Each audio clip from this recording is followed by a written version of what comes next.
What's going on, guys? Welcome back to another video here on the Samurai Radio Sports Network. And today we are going to be talking about Ryan Tannehill, Jay Ajayi, Jarvis Landry, and some defensive stuff. So I hope you guys are ready for the ride. Getting back to my normal content. Now we're getting and closing into, we are just about a month away from the start of the new season in terms of off-season, free agency, all that other bullshit. Just under a month, actually. We're a day under a month, so I cannot wait for that. Getting absolutely psyched. But I wanted to return to my old roots, was really just talking about stuff. Really, I've just been really caught up in the draft things, and the mock draft will not come out this week, most likely. If it does, then you'll see it. If not, then you're not going to see it. But I want to go back to what I've been doing. And the stuff that I really liked. I would like to start this off by saying thank you to you guys. We're at 396 subscribers. We're 4 away from 400.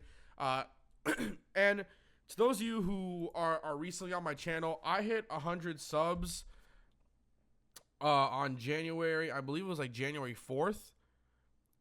And so for me to be a month and to gain 300 more subs, I believe it was January 4th. I could check, but I'm pretty sure it was around January 4th, which to me was pretty amazing. I would have to check and see. No, I hit 200. So I hit 200 subs in December.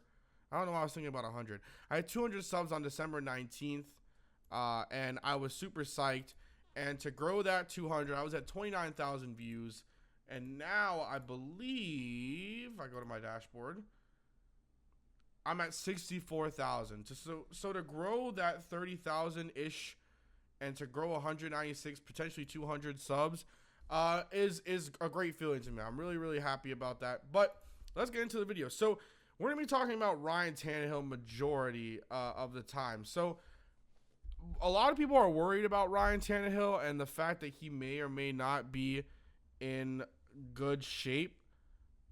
But I'm going to be very optimistic here. So my whole situation with the Ryan Tannehill thing is I think that this dude's made of steel. Now, I would love for Ryan Tannehill to have not been injured. I think we would have had a chance, maybe even beat the Steelers, but there are no what-ifs in history. I learned that from one of my professors. There's no such thing as what-ifs in history, and this is technically history.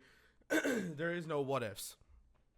So we can't look at those. So what I had to think of was basically just, you got to be optimistic. I mean, when we think about the Miami Dolphins, and I know Colin Cowherd did something today on his show. I bring up Colin Cowherd and Nick Wright and all these guys a lot. I just really love FS1's shows that they roll out on a daily basis. I think they're a great.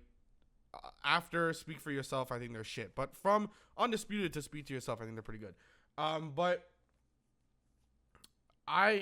he was saying 3 words for each NFL team. And I thought it was really interesting. I was like, damn, if I thought of that, that could have been a good video. So I might do something along the lines of that soon, but you'll see that later. But I thought to myself, if I could come up with 3 words of the Dolphins, what would they be? And my 3 words, I was thinking it, I thought, and it came to me, and I was like, I got it. Injury-prone season. And I feel like those 3 words fit very, very well.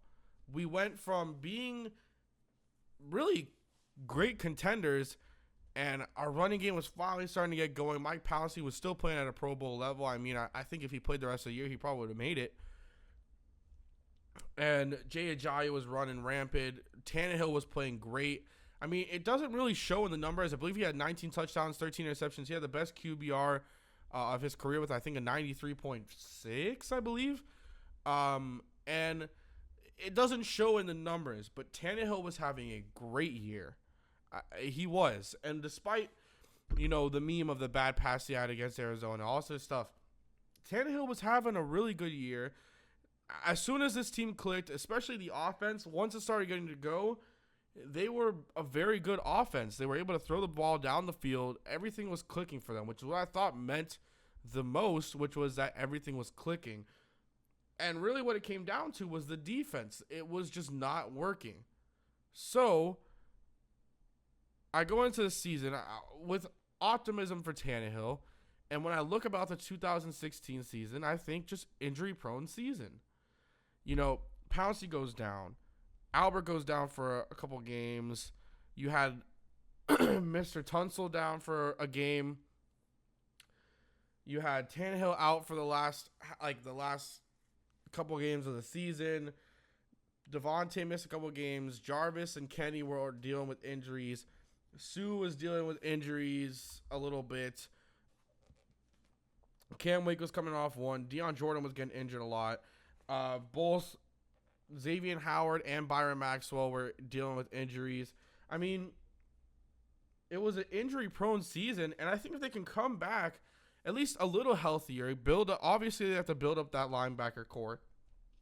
If they can do that, build up linebacker core, get some nice defensive line pieces to be the guys when these guys retire, guys like Sue, which I wouldn't be shocked if maybe in a year or two Sue retires. He's not that old, but we've seen it with Calvin Johnson. Dude was in the midst of his prime and retired. Marshawn Lynch was in the midst of his prime. He retired. So you could see it. It's a possibility. Cam Wake, he could retire after this season. He could retire during the offseason. You never even know with those guys. And then you'd have Jordan Phillips and Earl Mitchell. Mitchell is still a guy that is a question mark. They don't know if they're going to release him. Then you have on the offensive line Brandon Albert and Jermon Bushrod. Do we sign Bushrod or not? Brandon Albert, do we cut him or not? Do we trade him or not? There's so many questions.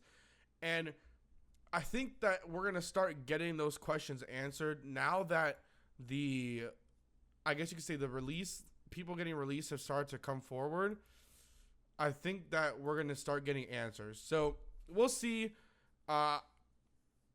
You never know. Between now and the draft, a lot of things can happen. I think this team will shape up pretty well. I can't wait. I mean, the days are just going by, and I'm enjoying every second of it, honestly.